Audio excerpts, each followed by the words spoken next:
갈라디아서 2장 6절에서 10절의 말씀입니다. 2장 6절에서 10절 교독하겠습니다. 유력하다는 이들 중에 본래 어떤 이들인지 내게 상관이 없으며 하나님은 사람을 외모로 취하지 아니하시나니 저 유력한 이들은 내게 의무를 더하여 준 것이 없고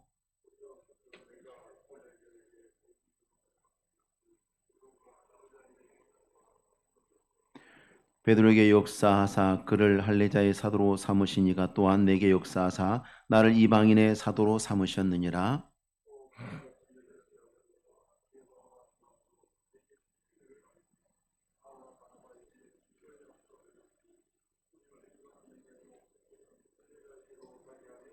같이 읽습니다. 다만 우리에게 가난한 자들을 기억하도록 부탁하였으니 이것은 나도 본래부터 힘써 행하여 왔노라. 아멘. 바울 사도 계속해서 자신의 사도직에 대해서 시비하고 의심을 증폭시키는 사람들을 향해서 변론을 지금 이어가고 있습니다. 이건 사도 바울의 개인적 명예훼손과 관련된 문제가 아니라 하나님이 그를 부르셔서 그리스도의 복음을 맡기시고 또 구원 사역을 맡기시고 그리고 교회가 선포해야 하는 그 구원 사역을 위해서 증거해야 되는 복음의 본질을 결정하는 문제이기 때문에 사도 바울이 물러서지 않은 겁니다. 우리가 모든 일의 원수까지라도 사랑하라 명령을 받았지만 꼭 이야기하면 그러면 강도도 용서해야 되나요? 도둑도 풀어줘야 되나요? 그런 말씀들 하시는 분들이 있는데 하나님의 의와 이 사랑에 대한 문제에 대해 굉장히 아주 기초적인 이해도 없는 분들이 보통 일반인들이 전도할 때 그런 말씀들을 많이 하시죠. 그러나 분명한 것은 하나님이 분명히 모든 일의 원수까지도 사랑하라는 명령을 최선을 다해서 하라고 주셨지만 동시에 진리를 수호함에 있어서는 단 한치의 오차나 양보도 허용해서는 안 된다는 말씀이죠. 그러니까 사람에 대한 적개심보다 잘못된 비진리와 불의에 대해서 우리가 양보하는 것은 별개의 문제죠. 진리를 수호함에 있어서 가혹하다 할 정도로 우리는 정확해야 합니다. 진리 앞에서 정확해야 합니다. 사람을 정죄하는 데 있어서 정확하는 것이 아니라 진리 앞에서. 그 진리는 우리가 결정하고 우리가 좌우할 일이 아니죠. 하나님이 영광스러운 권한이죠. 주의 말씀을 그렇기 때문에 수호하는 일에서는 누구도 예외가 있을 수 없습니다. 아무리 평생을 믿음으로 살아왔던 사람이라도 마지막에 그가 진리와 관련되지 않는 이단 사설을 주장한다면 우린 그걸 수용할 수 없습니다. 그러나 구약의 유다의 왕이 바로의 이야기를 네가 무슨 하나님 이야기를 해 그랬지만 실은 그 바로 왕이 하나님의 말씀에 맞는 이야기를 하잖아요. 우리 세상 사람이 하는 이야기도요 성경의 진리와 일치하면 들어야 됩니다. 진리를 수호하는 일에 단호하라는 것은 우리 최우선의 과제입니다. 최후까지 붙들어야 될 사명이기도 하고요. 최우선적으로 교회는 진리를 사수해야 돼요. 다른 거 지킬 게 아니라 진리를 사수해야 돼요. 사람을 많이 모으기 위해서 진리에 설탕을 바르고 향신료를 넣고 변질을 시키면 그 책임은 누가 집니까? 그래서 우리가 잠깐의 이익을 위해서 설탕을 치고 향신료를 발라놓은 것들이 그 다음 세대는 그것을 진리로 설탕과 향신료가 포함된 것을 진리로 이해하게 된다 그러면 그건 누가 책임지는 것입니까? 우리 끝까지 하나님의 진리를 그대로 수호해야 합니다. 6절 말씀 보니까 유력하다 하는 이들 중에 저 유력한 이들은 내게 의무를 더하여 준 것이 없다. 사도 바울에게 복음 전파의 의무를 더하여 준 것은 예루살렘 교회 지도자들이 아니죠. 여러분이 전도해야 하는 것은 제가 전도해야 합니다라고 자꾸 강조해서가 아니죠. 하나님께서 복음을 전해야 한다고 말씀하셨기 때문입니다. 예루살렘 교회 지도자들은 교회의 지도자지 하나님이 아니죠. 사도를 부르고 세우는 것은 하나님만 하시죠. 교회를 위해서 사람을 부르고 세우는 것도 역시 하나님의 고유 권한입니다. 교회와 교회의 조직은 그것을 대신 행하는 것뿐입니다. 하나님의 고유 권한입니다. 예루살렘 교회 지도자들이 사도 바울을 사도로 택하여 세운 일이 없습니다. 바울의 사도직은 예루살렘 지도자들에게 인정받아 산 것이 아니죠. 나중에 사도 한 사람을 추가로 뽑을 때도 제비로 뽑지 않습니까? 그것을 잊지 않기 위해서 그래. 그것이 진리라서가 아니라 그것을 통해서 이것은 우리가 한 것이 아니라 하나님이 하신 거라는 것을 우리는 거기서 발견하는 거죠. 하나님의 뜻에 맡겨드리는 거죠. 어떤 분들은 이런 이야기를 합니다. 제비 뽑기를 하면은 좀 덜 우월한 사람이 될 수도 있다라고 말합니다. 지극히 인간적인 생각입니다, 여러분. 굉장히 조심해야 되는 생각입니다. 왜요? 그러면 요 사도행전에 마띠아를 제비로 뽑아서 사도로 얻은 것은 어떻게 되는 것입니까? 우리는 우리의 마음과 우리 생각이 너무 앞서서 그것까지도 미리 계산하는 거예요. 저 사람이 더 나을 것이다라고 생각하는 거죠. 기능적으로 저 사람이 더 나으니까. 근데 그건 우리의 생각이에요. 우리는 하나님께 맡겨드려야 돼요. 그건 모르는 일이고 교회가 그것을 통해서 얻는 유익이 훨씬 많습니다.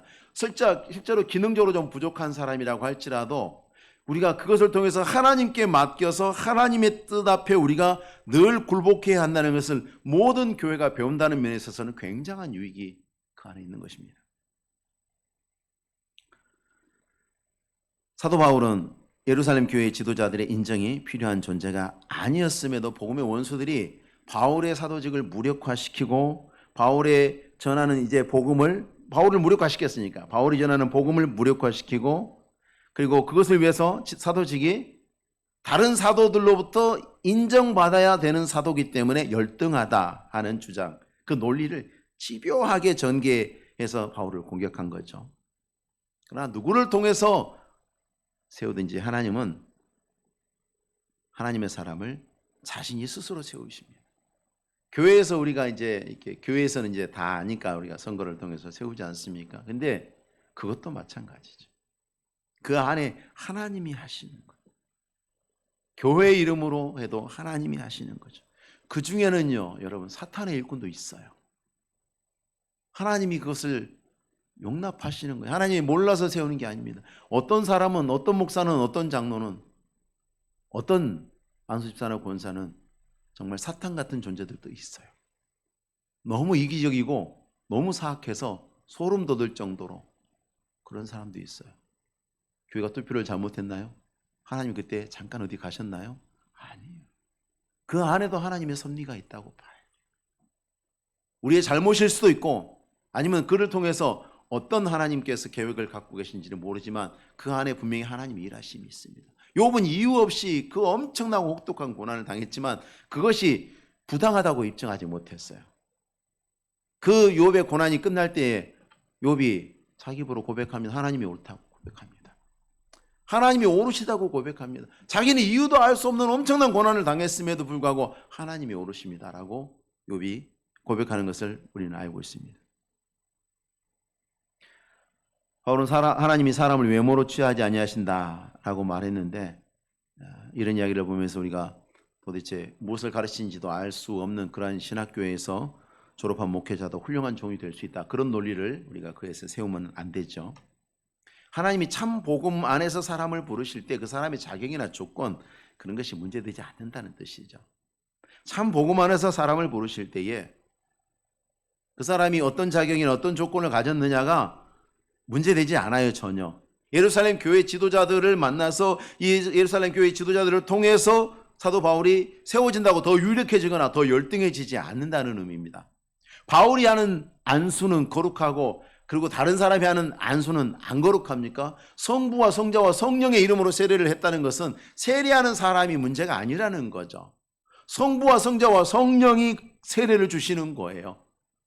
이 손이 어떤 대단한 목사의 손이든 그렇지 않은 목사의 손이든 하나님 앞에 세례를 받은 거예요.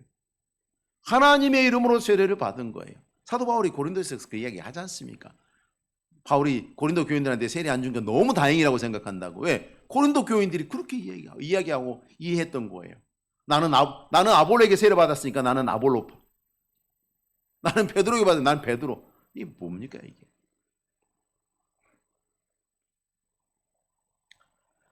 바울 사도가 예수 그리스도의 복음을 믿음으로 고는 그 복음 그 자체가 이미 완벽한 것이었기 때문에 바울 사도가 전한 복음을 예루살렘 교회 지도자들이 들어보고 우리가 따로 더 할 것이 없다. 완벽하다. 우리가 주님께 받은 말씀 그대로다. 라고 인정했다는 거죠. 왜? 진리는 그 자체로 완전하니까. 누구를 통해서도 하나님은 사람을 세우시고, 그리고 누구를 통해서 전해졌든지 진리는 그 자체로 완벽합니다. 누가 더해줘야 될 정도로 부족하지 않고 누가 빼야 될 정도로 진리 안에서 뭔가를 빼낼 수 있을 정도의 권세를 가진 자도 없습니다. 그렇다고 하나님이 부르시는 것이 사람의 모든 것을 완전히 배제하는 건 아닙니다. 이제 사람은 허수아비와 같고 그 일을 대행하는 사람은 허수아비와 같고 그냥 하나님이 제일 중요하니까 나머지는 다 필요 없어. 그러면 어떤 자격 없는 목사가 안수 성부와 성자와 성령 이름으로 세례를 줘도 그거를 인정해야 될 것이냐? 그런 의미가 아니죠. 하나님께서는요, 사람을 부르실 때 그 사람이 가지고 있는 것을 효과적으로 사용하십니다. 하나님의 뜻을 이루어 가실 때에 그 사람이 가지고 있는 것을 효과적으로 사용하십니다. 피아노 치는 재능이 있다. 반주자로 부르시겠죠. 그 사람은 반주자로 부르심이 있는지 심각하게 고민해 봐야 됩니다. 제가 반주자로 부르심을 위해서 심각하게 고민하고 있으면 되겠습니까? 이번 주일부터 난리가 나겠죠. 다 성도들은 맞게 부르는데 반주만 틀리겠죠. 결대는 배제할 수 없는 겁니다. 가르치는 일을 잘하는 사람 교사 일을 맡기시겠죠. 가르치는 은사가 없는데 목사로 부르신 것이 아닐까라고 고민할 필요가 없어요. 가르치는 은사가 없는 분은 목사 하시면 안 돼요. 그분이 열등하다는 것이 아니라 다른 부르심이 있는 거예요. 하나님은 사람을 부르셔서 사용하실 때에 이미 그에게 부여하신 은사 안에는 하나님의 부르심이 포함이 되어 있는 거예요. 나를 어디에 부르셨을까? 밥만 했다면 태우고, 몸만 만졌다면 막 짜고, 막 모든 식재, 최고의 식재료를 가지고 최악의 음식을 만드는 재주가 있는 분이 봉사부 가면 어떻게 되겠어요? 그럼 어떻게 되겠어요? 지금 식사를 안 하고 있지만 성도들 아마 오후 예배에 다 안 나올 것 같아요. 다 집에 가서 밥 먹느라고 가서. 오겠습니까? 아니거든요. 그래서 그걸 잘 생각해야 됩니다. 하나님께서 각 사람의 특성을 사용해서 하나님의 완전하신 뜻을 이루시죠. 성경을 기록한 수많은 제자들 보십시오. 자기만의 특성을 갖고 있죠. 그게 성경의 기록에 반영이 되어 있어요. 아모스의 글에 보면 농부들이 알고 농부들이 이해하고 있는 표현들이 나와요. 사도 바울은 어떻습니까? 구약의 율법을 정통한 사람이에요. 학자니까. 구약의 율법을 정통한 사람이에요. 그래서 유대인들하고 구약 율법 가지고 논쟁을 해서 한 번도 진 적이 없어요. 왜 유대인들이 그렇게 사도 바울을 죽이려고 하둥하둥, 베드로도 있고 뭐 많잖아요. 죽일 사람 많잖아요. 근데 왜 사도 바울만 그렇게 잡아 죽이려고 그랬을까요? 못 이기겠거든. 너무. 자기들이 율법에 정통하다고 생각했는데 자기들이 알고 있는 걸 율법 말씀을 다 끄집어내서 다 깨니까 바울하고 붙으면 깨지니까 정말 얼마나 화가 나겠어요. 저건 죽여야 되겠다. 저건. 원래 칼은 어떨 때 뽑습니까? 논리가 밀리는 사람이 칼 뽑는 거예요. 원래. 그죠? 사도 바울을 그렇게 죽이려고 했던 거예요. 바울은 그것을 위해서 훈련이 됐던 사람인 것입니다. 사도 요한은 어떻습니까? 사도 요한은 굉장히 주님 가까이 있던, 주님이 사랑하시던 그 제자니까 주님과 좀 더 친밀하게 공유했던, 다른 제자들이 알지 못하는 그러한 대화나 사건들이 많죠. 이 요한복음에 보면 뭐가 많아요? 예수님의 어록이 엄청나게 풍부합니다. 마태, 마가, 누가보다 요한복음 안에 가보면 예수님이 하신 말씀들이 굉장히 많이, 이렇게 성경 우리가 일반적으로 예수님 말씀을 빨간색으로 써놓은 성경책 보면 요한복음은 페이지 넘는 건 다 빨간색이에요. 왜 그렇겠어요? 주님이 사랑하시던 그 제자, 주님과 너무 가까이 있고 주님을 너무 사랑했기 때문에 주의 말씀에 굉장히 관심이 많았던 그 제자. 그래서 요한의 복음서 안에는 온통 주님의 말씀이 가득합니다. 다윗을 통해서는, 다윗은 음악적인 재능이 많은 사람이죠. 그래서 수많은 아름다운 시편들이 그렇게 기록이 되었습니다. 하나님이 이걸 무시하고 일하시지 않아요. 다 사용해서 일을 하십니다. 사람이 가진 것들이 범죄한 이후로 완전히 사라진 것은 아니었습니다만은 하나님께서 성령으로 역사하셔서 그 모든 기록들을 완전하게 영감하셨습니다. 여전히 베드로는 죄인이고 여전히 베드로 부족하고 다윗도 여전히 수많은 실수와 죄가 있습니다. 그럼에도 불구하고 그들을 통해서 하나님이 하나님의 말씀을 기록하십니다. 놀랍죠? 우리가 이것을 유기적 영감이라 그럽니다. 그 사람이 가지고 있는 모든 것들, 그 사람이라는 존재 안에는 잘못된 부분도 있고 그렇지 않은 부분들이 막 뒤섞여 있어요. 범죄했으나 그 안에 또 좋은 것들이 있단 말입니다. 근데 하나님께서 그것을 다 끌어내셔서 사용하실 때 완전하게 사용하시죠. 그래서 유기적 영감이라 그러고 그 모든 말씀 한 글자 한 글자를 기록하셨는데 그가 일기를 썼다면 수많은 오류가 있겠지만 그를 통해서 성경을 기록하실 때는 그 성경 안에는 그의 다른 많은 일들 속에는 수많은 오류가 있어요. 근데 하나님께서 그를 통해서 성경을 기록하실 때는 그 성경은 완전하게 기록하셔요. 하나님이 역사하셨으니까, 특별히 역사하셨으니까. 그래서 우리가 그것을 완전 축자 영감이라고 그래요. 이것을 합쳐서 하나님은 성경을 어떻게 기록하셨는가? 유기적 완전 축자 영감으로 기록하셨다고 우리가 고백하죠. 이게 사도들의 고백이고 종교개혁자들의 신앙입니다. 이걸 부정하는 사람들은 이미 사도들과 종교개혁자들의 신앙에서 예수님께서 우리에게 주신 믿음에서 이미 떠나 있는 거예요. 아무리 1000만 사람이 그걸 믿고 한 사람만 이것을 믿어도 1000만 사람이 옳은 게 아니에요. 그 사람들이 이미 떠난 거죠. 노아 용수 때 8명 남고 다 쓸어버리셨어요. 아무리 세상에 사람들이 바글바글해도 하나님께서 보셨을 때 가치 없을 수 있어요. 숫자를 가지고 진리와 비진리를 판단하시면 안 되는 것이죠. 어떤 사람들이 이렇게 얘기합니다. 유기적 완전 축자 영감이라는 것이 성경에 있냐? 과거에 있었냐? 나중에 니들이 만든 이야기 아니냐라고 이야기합니다. 삼위일체는 있었나요? 삼위일체라는 용어가 성경에 안 나오니까 삼위일체는 없는 겁니까? 성경에 있는 진리를 설명하는 용어죠. 성경은 그렇게 말하고 있어요. 하나님께서 성경에 잘못이 있을 수 있다고 말한 부분이 있습니까? 성경에 하나님께서 스스로 그렇게 말하신 적이 있습니까? 하나님의 말씀이 온전하다고 수많은 기록들이 있어요. 그것들은 다 보지 않습니까? 자, 베드로는 할례받은 유대인들에게 사도로서의 정통성을 인정받았습니다. 누구도 베드로의 것을 의심하지 않습니다. 마찬가지로 사도 바울도 비유대인들에게 사도로서의 정통성을 인정받아야 했죠. 왜냐? 하나님이 그렇게 하셨으니까. 베드로는 할례자에게 복음을 전하는 자로, 사도 바울은 무할례자에게 복음을 전하는 자로 세우셨기 때문에 그렇습니다. 그것을 어떻게 할 수 있느냐? 모든 부르심에는 또 증거가 수반이 됩니다. 자, 위대한 종교교육자 루터와 요한 칼빈의 사역들을 보십시오. 그들의 방향성과 열매에 있어서 우리는 하나님의 부르심을 확인할 수 있죠. 누가 봐도 이 사람들은 하나님의 부르심이 있습니다. 목사로 사명을 받은 사람들도 역시 그 부르심을 확인할 수 있어야 합니다. 장로로 부르심을 받은 자도 역시 마찬가지입니다. 왜냐하면 특별히 목사와 장로는 하나님 앞에서 교회에 대해 무거운 책임을 지고 있기 때문에 그렇죠. 복음을 향한 열정이라든지 교회를 아끼는 마음이라든지, 제가 전에도 한번 말씀드렸죠. 안수 집사님 때 참 자유로운 영혼이셨는데 장로가 되셨어요. 내가 물어봤죠. 뭐가 달라지던가요? 그러니까 바람이 불면 잠이 안 옵니다. 왜 잠이 안 옵니까? 교회가 걱정이 돼서 잠이 안 옵니다.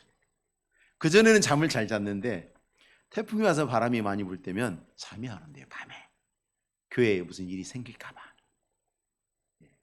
부르심이란 그런 겁니다. 증거가 따라와요. 하나님께서 그 마음에 네가 교회에 대해서 무거운 책임을 져야 하느니라 그걸 주시는 거예요. 이제 장로로 안수를 받을 때 그렇게 되는 거예요. 그전에는 마음 편하게 누가 알아서 하겠지 하고 잠을 잤는데 이제는 태풍이 오면 밤에 잠이 안 온다. 유리창 깨지거나 어디 또 교회 물이 새거나 그러면 어떡하지? 온갖 생각이 달리면서 밤잠을 설친다고 합니다. 진지하게 말씀하시더라고요. 제가 그래서 은혜를 받았어요. 그렇구나. 하나님의 부르심은 그렇구나. 성도들을 사랑으로 아끼고 돌보는 것들도 역시 부르심의 열매겠죠. 사도 바울들이 이방인의 복음을 전한 사도로 하나님 앞에 부르심 받은 거 예루살렘 교회 지도자들이 그 열매를 보고 알았다고 그랬어요. 7절에 보았고, 그 말은 알게 되었다라는 뜻입니다. 어떻게 해요? 은혜를 보고 알게 되는 거죠. 9절에 보니까 또 기둥같이 여기는 야고보와 게바와 요한도 내게 주신 은혜를 알모로. 그렇죠. 사도 바울에게 나타난 하나님의 은혜를 보고 알게 되는 거죠. 은혜의 열매들을 보고 알게 되는 거죠. 바울이 이방인들에게 복음을 전하고 수많은 신자들이 일어나고, 그리고 정말 이제 이방인들로 채워진 교회들이 막 세워지기 전까지 예루살렘 교회 지도자들은 뭐 했는가? 분명히 사도행전 1장 8절에 땅끝까지 이르러 내 증인이 되라는 말씀이 1장 8절에 나오잖아요. 근데 이때까지 사도 바울이 나타나서 복음 사역을 하기 전까지 예루살렘 교회는 뭐 했는가? 이 땅끝까지 사명을 실천하지 못하고 있어요. 정확하게는 안 하고 있었죠. 예루살렘 교회 지도자들이 쉽게 넘어서지 못하는 유대인으로서의 한계와 장벽이 있습니다. 그 앞에 막혀 있는 거죠. 그래서 하나님이 사도 바울을 부르시고 이방인들을 보내셔서 예수 그리스도의 복음을 전하게 하신 겁니다. 비록 유대인으로서의 한계를 넘지는 못하고 있지만 예루살렘 교회 지도자들, 사도 바울을 통해서 예수의 영으로 성령으로 강력하게 역사하신 것을 바로 알아보았어요. 여기서 우리가 생각해야 될 것은, 사도 바울의 편지 안에 예루살렘 교회 지도자들을 뭐라고 합니까? 기둥같이 여기는 사람들이라고 그랬죠. 야고보와 요한, 베드로, 기둥 같은 일꾼들이라고 했습니다. 주님이 부르셔서 아끼고 훈련시키는 제자들이 분명하죠. 그들을 통해서 하나님이 다 성경을 야고보, 베드로, 요한 전부 다 성경을 기록한 사람들 아닙니까? 대단한 사람들이죠. 하나님께서 그들을 통해서 성경을 기록하셨어요. 그럼에도 불구하고 그들이 복음을 전하던 초기에, 교회 설립 초기에 그리스도의 복음을 완전하게 이해하지 못했어요. 그래서 그것 때문에 주님이 주신 복음 전파의 사명이 유대 땅을 못 넘어가는 거예요. 머뭇하고 있는 거죠. 그럼에도 불구하고 교회의 많은 성도들, 그리고 율법 준수를 주장하는 이 할례파들에게는 유력한 영향력을 미치고 있었죠. 그 사람들에게 그들은 교회 기둥으로 여겨지고 있었습니다. 그게 잘못됐다는 게 아니라 여기서 우리가 무엇이 있는지를 봐야 되는 거죠. 교회에 속한 많은 사람들이 판단이 잘못된 거죠. 근데 이 당시에 교회 구성원들이 어떤 상태였는지 생각을 해보세요. 사도행전 2장에 무슨 일이 일어납니까? 오순절 성령 강림이 일어납니다. 성령이 불같이 역사하셨습니다. 엄청난 계시와 역사들이 감옥 문이 흔들리고 그런 거 나오잖아요, 여러분. 베드로 꺼내내고 하나님께서 별일을 다 하셨는데, 그 하나님의 놀랍고도 별스러운 일들을 경험한 사람들이 몰라요. 뭐가 잘못됐는지. 잘못된 판단을 하고 있는 거죠. 오순절 성령 강림으로 충만한 성령, 충만한 은혜를 입었음에도 불구하고 예루살렘 교회가 이방인 선교를 하라는 주님의 사명에 대해서는 전부 다 소극적인 거예요. 예를 들어서 그 중에 몇 사람이라도 일어나서 야고보와 베드로와 요한에게 기둥같이 여기는, 저분들 없으면 우리 교회 무너져 싶은 그분들을 향해서 하나님께서 우리에게 땅끝까지 이르러서 복음을 전하라 하셨는데 우리는 언제 땅끝에 갑니까? 라고 물어봤어야 되는데 아무도 그것을 안 물어봤다는 얘기죠. 다 똑같다는 얘기예요. 다 그 안에 갇혀 있는 거예요. 여러분, 이게 인간의 한계입니다. 하나님의 택함을 받아 구원받은 사람들이 모인 교회다. 기도 많이 하는 사람이다. 성령이 충만한 사람이다. 얼마든지 오류를 범할 수 있습니다. 반드시 우리는 그걸 기억해야 돼요. 어떤 목사님의 말씀이니까 하나님 말씀하고 똑같을까? 천만의 말씀. 누가 그래요? 절대로 그건 꿈도 꾸셔도 않고, 누가 무슨 말을 하든지 성경이 과연 그러한가 빗대 보셔야 되는 거예요. 그가 누구기 때문에 그의 말은 틀림이 없을 것이다. 어떤 목사님이니까, 어떤 장로님이니까, 어떤 교수님이니까요? 아닙니다. 똑같은 실수를 범하는 것입니다. 그 예루살렘 교회에 있던 그 3,000명, 5,000명이 하나님 앞에 회개하고 돌아오던 그 성령의 폭발적인 역사가 있던 당시에 그 사람들이 다 교회의 구성원들이었어요. 근데 그 중에 한 사람도 땅끝까지를 못 넘어서고 있는 거예요. 한 사람도. 다 안에 갇혀 있는 거예요. 고린도전서 10장 12절에 그런즉 선줄로 생각하는 자는 넘어질까 조심해라. 성령의 불같은 역사 가운데도 교회가 하나님이 부르신 사명을 온전하지 못했습니다. 가난한 자들 기억하려고 하는 그 긍휼한 마음을 함께 품는다는, 사도 바울도 그랬고 예루살렘 교회도 그랬고, 그런 성령의 열매를 공유하면서 또 다른 측면에서는 이방인에게 복음을 전하는 일에 힘을 다해야 한다는 것은 그 많은 제자들과 그 많은 성도들이 그 전통과 관습의 한계에 갇혀있고 쉽게 못 빠져나오는 거죠. 그래서 우리는 항상 비판에 대해서 우리의 마음을 열어놓아야 돼요. 하나님의 말씀의 근거한 비판들에 대해서는 우리가 마음을 열어놓고 있어야 돼요. 세상은 왜 다 이렇게 했는데 우리는 이렇게 합니까? 이런 비판 말고 하나님의 말씀이 이와 같이 말씀하시는데 이것이 우리에게 어떤 의미가 있습니까? 그 말씀에 빗대어서 우리가 혹시 잘못하고 있는 것은 아닙니까? 그런 것에 대해서는 마음을 열어야 돼요. 우리의 허물이나 부족함이 하나님 영광 가리우고 하나님의 사역에 걸림돌이 되지 않는지 살펴봐야 됩니다. 얼마든지 그럴 수 있기 때문에. 그것을 인정하지 못하는 것이 진정한 교만이 되겠죠. 오직 하나님께서만 사람을 부르시고 권위를 부여하십니다. 하나님께서 교회 이름으로 우리를 부르실 때에 그것에는 하나님의 권세가 있습니다. 그리고 그 권세에는 열매들이 드러나겠죠. 그래서 우리는 부름을 받을 때마다 자신이 있다 없다를 따지지 말고 아멘으로 화답하고 순종해야 해요. 하나님의 부르심에 응답할 때에, 순종할 때에 그 부르심에 따라오시는 하나님의 권세가 우리 안에 열매를 맺게 하는 거예요. 우리의 실력이 아니라, 내 능력이 아니라.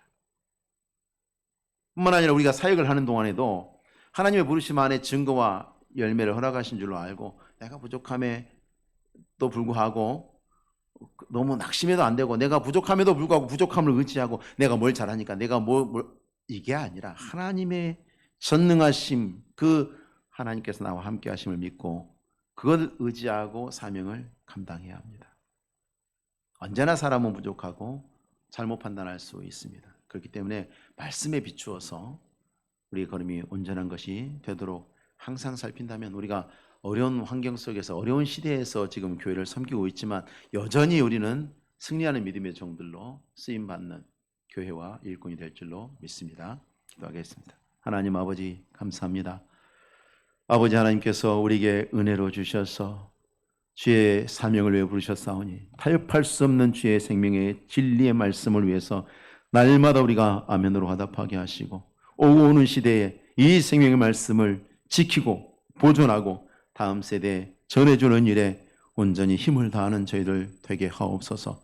우리가 부족하지만 부르신 하나님께서 우리 안에 권세를 주시고 열매 맺게 하실 줄로 믿사오니 날마다 주의 권능을 의지함으로 사명 감당하게 하시고 이렇게 믿음으로 따라가는 우리의 모든 걸음을 통해서 하나님의 온전한 영광의 역사가 드러나게 하옵소서. 감사를 드리며 예수님의 이름으로 기도하옵나이다. 아멘.